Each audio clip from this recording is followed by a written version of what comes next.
Oral duduk di atas tempat tidur. Keadaannya sudah lumayan membaik. Tapi ia masih begitu murung. Ia masih belum bisa menerima dirinya yang telah kehilangan rahim. Kehilangan kesempatan untuk hamil lagi. "Mbak, makan dulu ya. Aku suapin."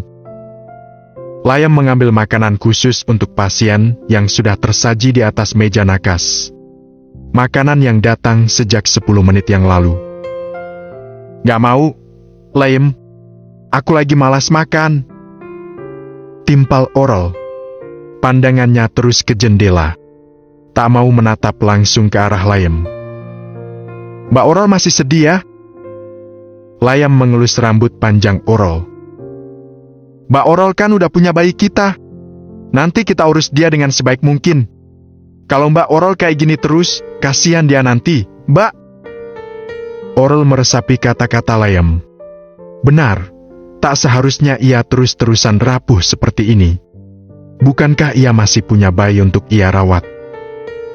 "Layam, aku ingin ketemu dia," ujar Oral. Ia tiba-tiba berkata demikian. "Maksudnya ketemu bayi kita?" "Iya, Layam. Aku ingin lihat keadaan dia. Aku ingin tahu wajah dia. Dia sedang dirawat di ruangan khusus, Mbak. Kata suster, kita nggak boleh ketemu sama dia dulu." "Enggak. Aku harus ketemu dia. Aku ibunya, Layam. Aku berhak ketemu anakku sendiri. Lagi pula, entah mengapa perasaanku tak enak, Layam. Sepertinya ada yang tak beres dengan bayi kita." Oral begitu bersikeras. Ia tak bisa dicegah. "Tapi Mbak Oral belum benar-benar pulih. Aku sudah tak apa-apa, Layam. Aku sudah sehat." Layam terdiam sesaat. Dan akhirnya, "Baiklah, Mbak.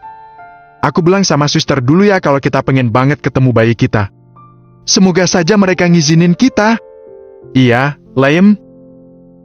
Layam keluar dari ruangan ini.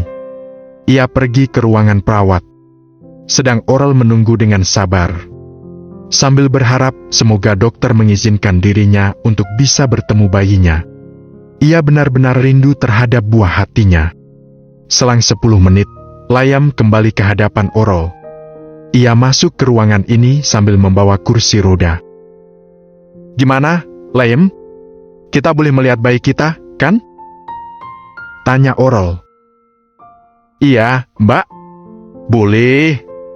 Tapi Mbak Oral pakai kursi roda ini ya. Mbak Oral kan belum sembuh betul." "Iya, Layam." Layam menggendong Oral, menaruh Oral ke atas kursi roda. Setelah itu, ia mendorong kursi roda keluar dari ruangan ini. "Bayi kita ada di ruangan mana, Layam?" tanya Oral di sepanjang perjalanan mereka.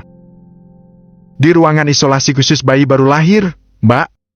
Ruangannya di sebelah sana." Layam menunjuk arah yang ia maksud. Ruangan yang berada di paling ujung. Mereka ke sana harus melewati lorong yang lumayan panjang. Sesaat, mereka pun sampai. Mereka langsung menghampiri perawat yang berjaga di depan ruangan tersebut. "Permisi, Sus. Kami mau melihat bayi kita yang ada di ruangan ini," tutur Layam. Tutur katanya begitu sopan. "Baik, Mas. Mari masuk." Si perawat mengantar Layam dan Oral masuk ke dalam ruangan yang benar-benar steril. "Tapi maaf ya, Mas, Nyonya. Kalian hanya bisa melihat bayi kalian lewat kaca. Jadi kalian belum bisa memegang langsung." Si perawat menjelaskan. "Tak apa-apa, Mbak. Yang penting kami bisa memastikan keadaan dia." Timpal Layam. Akhirnya mereka sampai di sebuah ruangan kecil yang bersekat sebuah dinding kaca. Dan di balik dinding kaca tersebut, terdapat sebuah inkubator. Di dalam inkubator, nampak seorang bayi yang masih begitu kecil.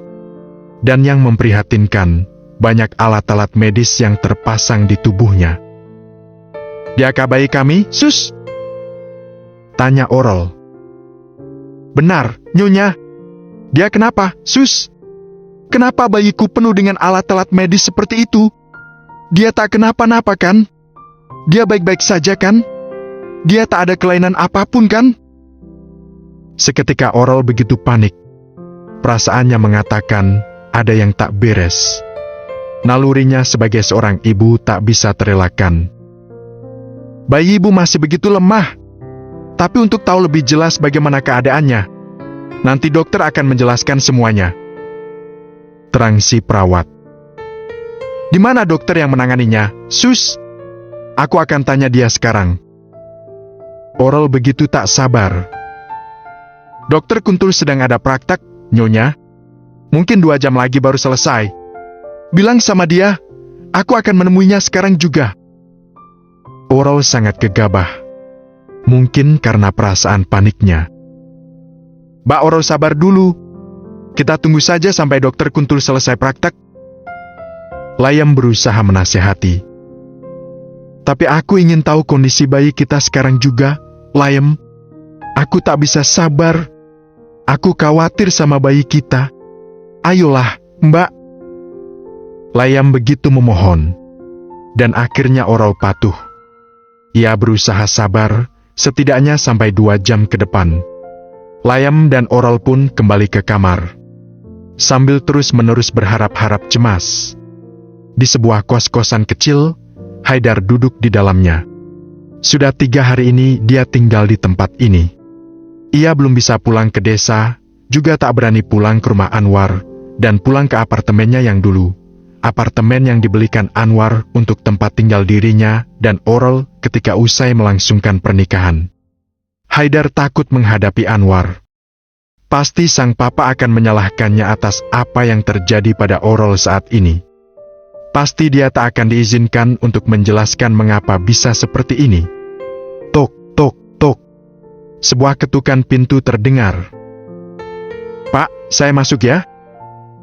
Terdengar suara lantang Karimin. Selama 3 hari ini, ia menemani Haidar tinggal di sini. Menjadi saksi atas keterpurukan Haidar. Cekrek. Karimin membuka pintu kamar kos-kosan. Ia masuk ke dalam. Langsung melihat Haidar yang duduk termenung di samping jendela. Raut wajahnya terlihat sendu. Nampak bahwa dia tak sedang baik-baik saja. Karimin berjalan mendekat. Sambil membawa piring berisi nasi plus garam grosok yang ditabur, lalu ada kuahnya sedikit, mungkin air keran. Pak Haidar lagi apa? Karimin basa-basi bertanya. Haidar sama sekali tak menjawab. Ia diam membisu. Kedua matanya menatap keluar. Menerawang apapun yang tampak di sana.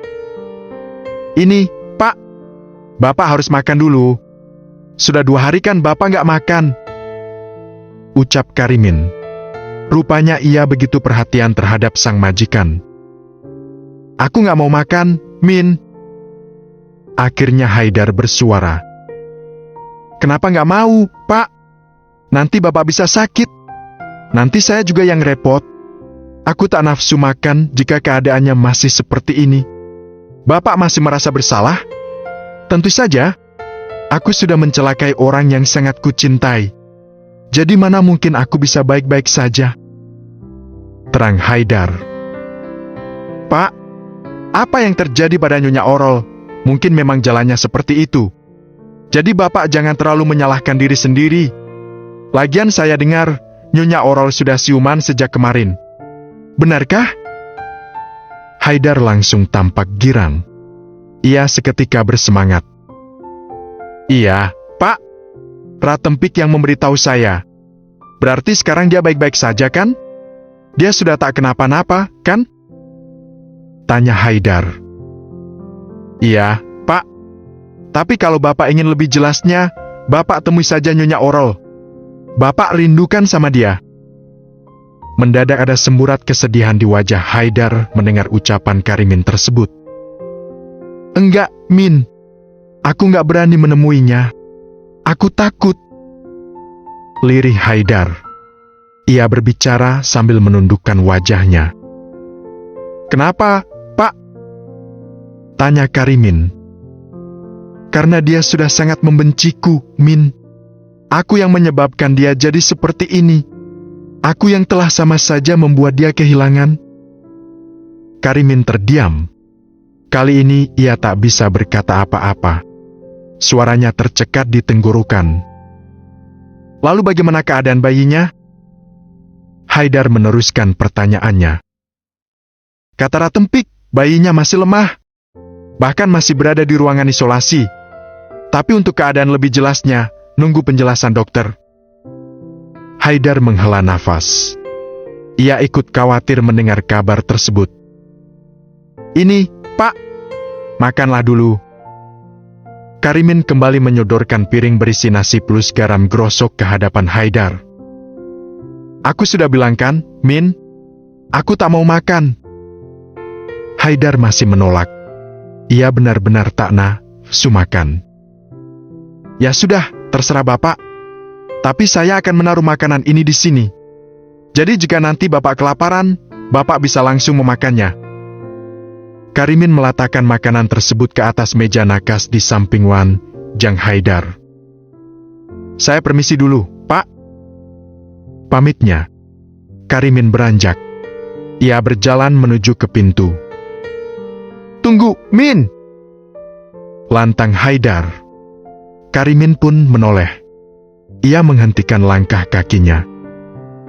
Kalau kamu memaksaku untuk makan, baiklah aku akan makan. Tapi aku maunya makan makanan dari restoran Itali. Glek. Karimin tercekat. Ya udah kalau gitu, mending Bapak nggak usah makan aja selamanya. Saya juga nggak rugi, kok. Celetuknya. Setelah itu, ia melangkah pergi. Sambil membanting pintu dengan keras. Kacung sempru! Umpat Haidar. Orel, Layem, dan Ratempik berada di kamar rawat inap. Mereka masih sibuk menunggu waktu. Orel tak bisa tenang. Ia berbaring di ranjangnya dengan ekspresi kepanikan. Mbak Orel mending istirahat aja ya. Biar keadaan Mbak Orel cepat pulih. Tutur Layem. Ia tak tega melihat Orel. Enggak, Layem. Aku nggak akan beristirahat sebelum aku tahu bagaimana keadaan anakku. Tolak Orel. Dan Layem tak bisa menimpalinya lagi. Tok, tok, tok. Sebuah ketukan pintu terdengar. Beberapa detik kemudian, seorang perawat masuk ke dalam. Selamat sore. Sapa si perawat. Selamat sore, Sus. Balas Layem. Dokter Kuntul sudah selesai praktek. Masnya kalau ingin bertemu dengan beliau, Masnya bisa langsung ke ruangannya. Terang si perawat. Baik, Sus. Sekarang juga saya akan langsung ke sana. Setelah mendengar jawaban Layem, si perawat pun melenggang pergi. Mbak. Panggil Layem ke arah Orel. Aku akan menemui dokter Kuntul dulu ya. Aku akan menanyakan bagaimana keadaan bayi kita. Aku ikut, Layem. Sahut Orel. Mbak Orel tunggu di sini saja. Nanti aku akan menyampaikan apapun yang dijelaskan dokter Kuntul. Aku ingin mendengarkannya secara langsung, Layem. Aku tak bisa hanya diam di sini. Orel sangat bersikeras. Layem tak bisa mencegahnya. Akhirnya ia menuruti keinginan Orel. Membiarkan Orel ikut menemui dokter Kuntul. Mbak Empik, kamu tunggu di sini dulu ya. Ucap Layem ke arah Ratempik. Iya, Mas. Layem dan Orel segera keluar dari kamar. Seperti tadi Orel duduk di atas kursi roda. Layem dengan telaten mendorong kursi roda tersebut. Mendorong hingga akhirnya mereka pun sampai ke tempat tujuan. Ke ruangan dokter Kuntul. Tok, tok, tok. Layem mengetuk pintu di hadapannya. Masuk! Terdengar suara dari dalam. Layem pun membuka pintu tersebut.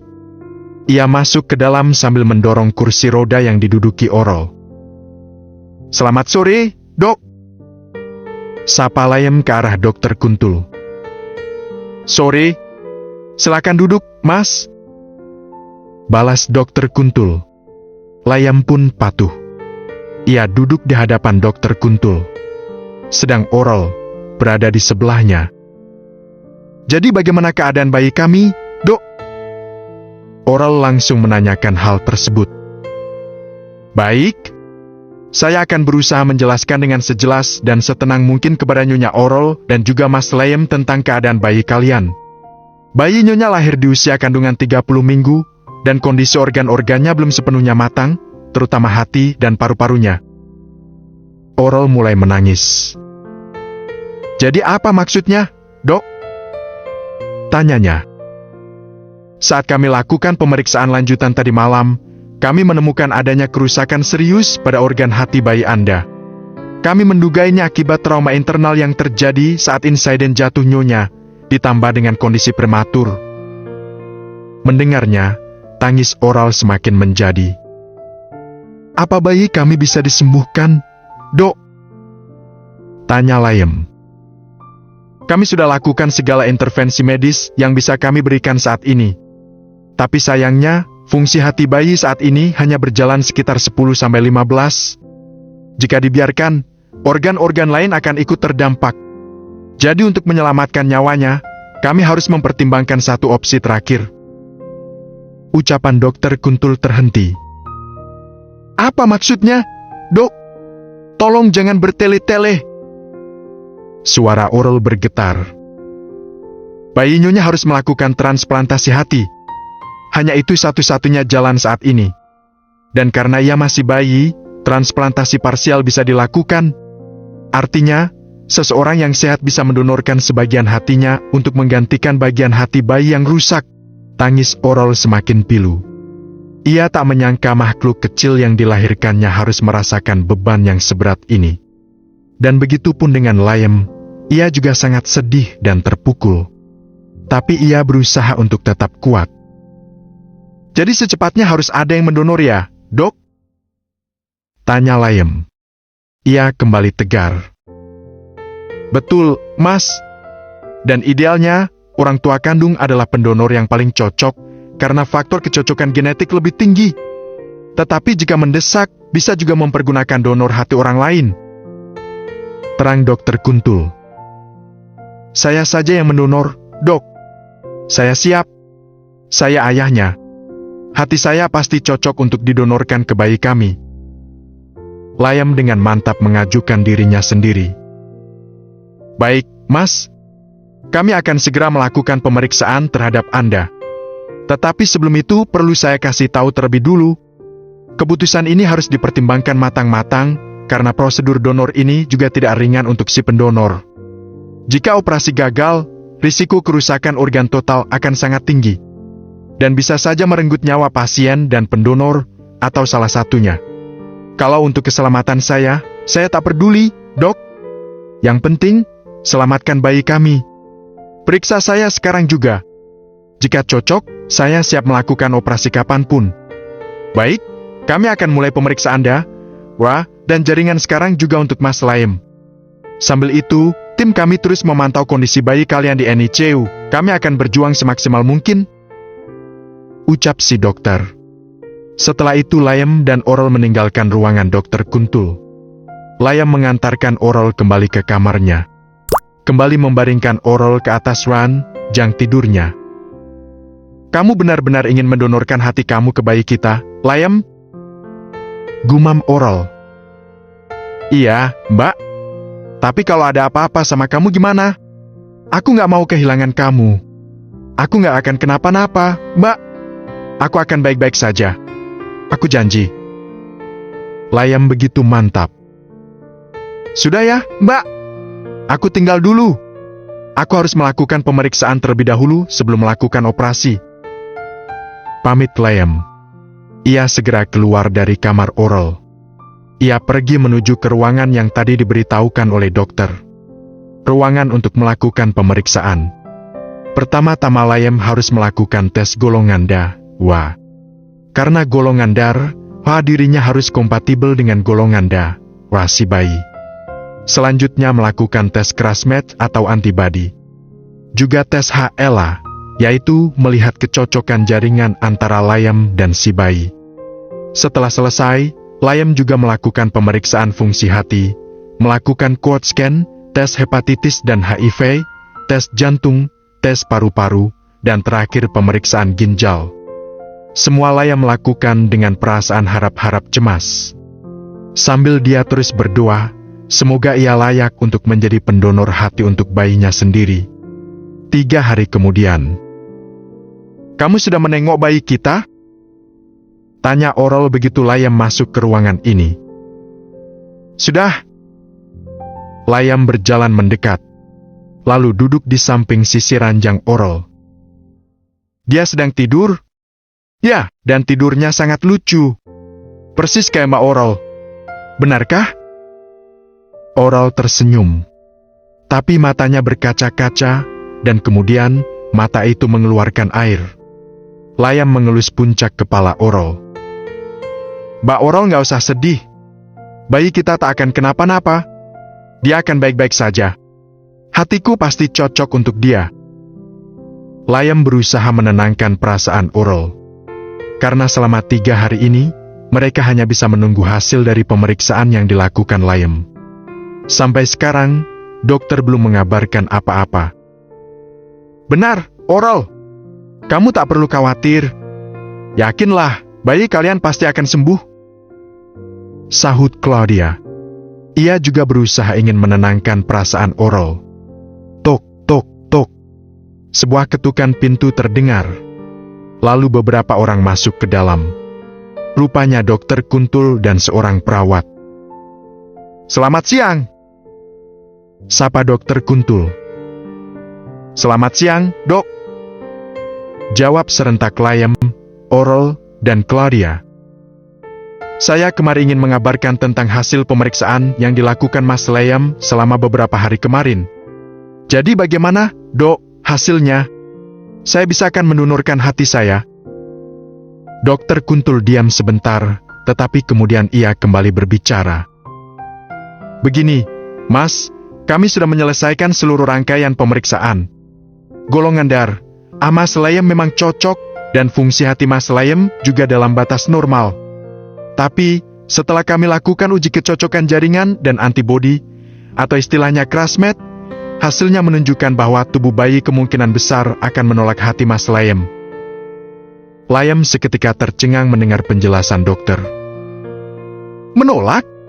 Tapi kan saya ayah kandungnya sendiri, Dok." Suara Layam bergetar. "Betul. Tapi secara imunologi, tubuh bayi belum tentu menerima semua jaringan dari orang tuanya, apalagi jika ada reaksi antibodi dari bayi terhadap sel-sel hati Mas Layam. Dalam pemeriksaan ini, terjadi reaksi positif kuat dalam crash match, yang berarti sistem imun bayi akan menganggap sel hati Mas Layam sebagai ancaman dan langsung menyerangnya." "Jangan pusing ya, cuy. Obrolannya lagi serius." WKWK. Layam benar-benar terpukul. "Tapi saya kan sehat, Dok. Maksud saya kan orang tuanya. Kenapa tubuh anak saya sendiri menolak bagian dari saya? Itu memang terdengar janggal secara emosional, Mas, tapi secara biologis, itu bisa saja terjadi. Bahkan pada beberapa kasus, anak kandung bisa mengalami penolakan organ dari ayah atau ibunya sendiri, karena antibodi alami yang sudah terbentuk di tubuhnya sejak dalam kandungan. Terlebih karena bayi Mas Layam dan Nyonya Oral lahir prematur dan sedang dalam kondisi sangat sensitif, sistem imunnya sangat reaktif." Oral seketika menangis. "Jadi sekarang bagaimana nasib bayi saya, Dok?" Suara Oral bergetar. "Kami akan mencari pendonor lain untuk bayi Nyonya. Namun, saya harus jujur, waktu kita sangat sempit. Fungsi hati bayi terus menurun, dan dalam kondisi seperti ini, hari-hari ke depan sangat menentukan hidupnya. Jadi, kami akan bergerak cepat. Tim transplantasi sudah saya instruksikan untuk memprioritaskan kasus ini. Tapi saya mohon, jika ada anggota keluarga lain yang bersedia diperiksa, tolong beritahu kami sekarang juga." Tok, tok, tok. Tiba-tiba terdengar suara ketukan pintu. Dengan tergesa-gesa seseorang masuk ke dalam. Rupanya seorang perawat. "Ada kabar bagus, Dok," ucap si perawat kepada Dokter Kuntul. "Kabar apa, Sus?" Dokter Kuntul menoleh ke arah perawat tersebut. "Yang beberapa hari lalu, juga mengajukan diri jadi pendonor hati untuk bayi Nyonya Oral. hasilnya sudah keluar. Dan hasilnya cocok, Dok. Dia layak menjadi pendonor. Semua orang terkejut mendengar ucapan si perawat. Syukurlah, ucap si dokter.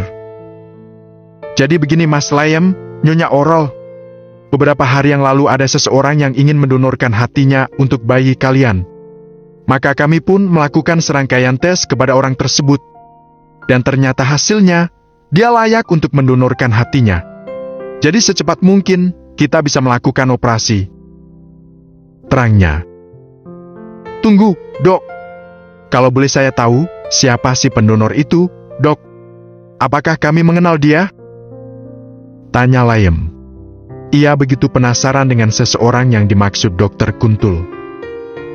Maaf, Mas. Kami tak bisa memberitahukannya. Karena sebelum dia bersedia menjadi pendonor, dia mengajukan permohonan untuk tak memberitahukan apa-apa tentang identitas dia. Jadi kami harus merahasiakannya. Terang Dokter Kuntul. Layem dan yang lainnya pun sedikit kecewa. Bagaimana? Apa kalian tak masalah bayi kalian didonorkan hati dari seseorang yang tak mau diketahui identitasnya? Tak masalah, Dok. Siapapun orangnya, kami akan tetap menerima niatan baik dia. Bahkan kami akan sangat berterima kasih sama dia. Timpal Layem. Oral pun juga berpendapat demikian. Pikir mereka, yang penting bayi mereka bisa selamat. Baik. Kalau begitu sekarang juga kami akan melakukan persiapan operasi. Mungkin nanti sore kita bisa langsung melakukannya. Iya, Dok. Semuanya setuju dengan apa yang dikemukakan Dokter Kuntul. 5 jam kemudian, Layem, Oral, Anwar, Claudia, dan Ratempik semuanya berada di ruang tunggu operasi. Mereka duduk berjajar dengan keheningan sendiri-sendiri. Mereka semua tengah berharap-harap cemas. Bayi Oral sedang dilakukan penanganan oleh dokter. Sedang dilakukan operasi donor jantung yang mungkin berisiko besar. Mereka terus berdoa. Tentu agar operasi berjalan dengan lancar. Agar bayi Oral bisa sehat seperti bayi-bayi pada umumnya. Satit. Layem merangkul pundak Oral. Mbak Oral jangan berpikiran negatif ya. Kita harus yakin, pasti operasinya akan berjalan dengan lancar. Karena dokter tengah melakukan yang terbaik untuk bayi kita. Tutur Layem. Ia berusaha bersikap setenang mungkin. Walau sebetulnya, banyak ketakutan-ketakutan di dalam kepalanya. Iya, Layem. Pasti bayi kita akan sembuh. Pasti setelah ini, kita bisa hidup bahagia bertiga sama dia. Layem tersenyum kecil mendengar jawaban Oral. Setelah itu, ia merengkuh tubuh Oral. Memeluknya dengan begitu erat. 3 jam kemudian, ruang operasi masih tertutup rapat. Layem, Oral, Anwar, Claudia, dan Ratempik juga masih setia duduk di ruang tunggu. Namun, beberapa menit kemudian, seorang dokter keluar dari lorong operasi. Dokter itu adalah rekan Dokter Kuntul. Dokter yang juga menangani operasi bayi Oral. Dokter itu berjalan mendekat ke arah Layem, Oral, Anwar, Claudia, dan Ratempik. Dengan keluarga pasien anak Oral? Tanya si dokter. Iya, Dok. Kami keluarganya. Semuanya beranjak berdiri, menghampiri si dokter. Bagaimana operasinya, Dok? Apakah lancar? Tanya Layem. Ya, operasi transplantasi hati pada bayi kalian berjalan sesuai rencana. Hatinya mulai merespons, dan kondisi bayi saat ini lumayan stabil. Terang si dokter. Oral seketika menangis. Menangis lega. Terima kasih, Dok. Terima kasih sudah menyelamatkan bayi kami. Tuturnya. Sama-sama, Nyonya. Namun, saya juga ingin menyampaikan hal yang lain. Menyampaikan kabar yang sangat berat. Kabar apa, Dok? Tanya Layem. Mendadak perasaannya tak enak. Si dokter menunduk sejenak, suaranya lebih berat. Begini, Mas. Dengan berat hati saya ingin memberitahukan mengenai keadaan si pendonor hati. Dia kenapa, Dok? Perasaan Layem semakin tak enak.